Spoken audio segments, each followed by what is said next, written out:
Hi అండి, నమస్తే. Welcome to Durga Krishna kitchen.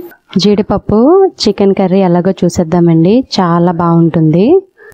Curry కోసం 4 ఉల్లిపాయలు, 6 నుండి 8 వరకు పచ్చిమిర్చి, కొత్తిమీర తీసుకున్నాను. పచ్చి జీడిపిక్కలు కూడా తీసుకున్నానండి. ఇవి కట్ చేసుకుని అందులో పప్పు సపరేట్ చేసి ఆ పప్పుని వేడి నీటిలో ఒక 15 నిమిషాలు నానబెట్టినట్లయితే ఆ జీడిపప్పు మీద స్కిన్ మనకి ఈజీగా వచ్చేస్తుంది. మనకి మార్కెట్లో ఇలా జీడిపిక్కలు అమ్ముతారు, అలానే సపరేట్ పప్పును కూడా అమ్ముతారండి. ఈ పచ్చి జీడిపప్పు నాన్ వెజ్ కర్రీస్లో వేసుకుంటే చాలా బాగుంటుంది. అలానే ఈ మసాలా దినుసులను కూడా తీసుకున్నానండి. వీటిని బాగా బ్లెండ్ చేసుకోవాలి. ఇందులో కొద్దిగా మిరియాలు కూడా వేసాను.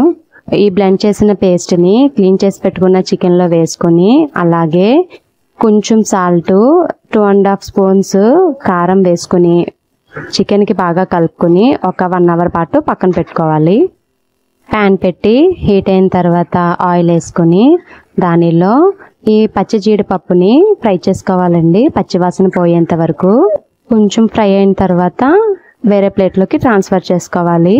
తర్వాత పచ్చిమిర్చి యాడ్ చేసి కొంచెం వేగిన తర్వాత ఉల్లిపాయ ముక్కలను కూడా వేసుకొని దానిలోనే పసుపు, కొంచెం ఉప్పును కూడా వేసుకుని బాగా మగ్గించుకోవాలి. ఉల్లిపాయలు గోల్డెన్ బ్రౌన్ కలర్ వచ్చేంత వరకు ఫ్రై చేసుకుని దానిలో మసాలా కలిపి పెట్టుకున్న చికెన్ కూడా యాడ్ చేసుకోవాలి. చికెన్ బాగా మగ్గాలండి, అప్పుడే టేస్ట్ బాగుంటుంది. చికెన్లో ఉండే వాటర్ అంతా బయటకు వచ్చేసేంత వరకు కర్రీని బాగా మగ్గించుకొని దానిలో ఫ్రై చేసి పెట్టుకున్న ఈ కాజును కూడా యాడ్ చేసుకోవాలి. 2 మినిట్స్ బాగా వేగిన తర్వాత దానిలోకి కొంచెం వాటర్ని యాడ్ చేసుకోవాలి. తర్వాత బాగా కలుపుకొని మూత పెట్టేసుకోవాలి.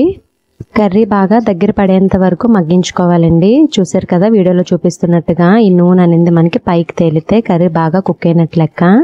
లాస్ట్లో కొద్దిగా కొత్తిమీర యాడ్ చేసుకోవడమే. అంతేనండి, రెడీ అయిపోయింది జీడిపప్పు చికెన్ కర్రీ. కర్రీ అయితే చాలా బాగుందండి, మీరు ట్రై చేయండి. ఈ వీడియో మీకు నచ్చినట్లయితే ప్లీజ్ లైక్ చేయండి, షేర్ చేయండి, సబ్స్క్రైబ్ చేయండి.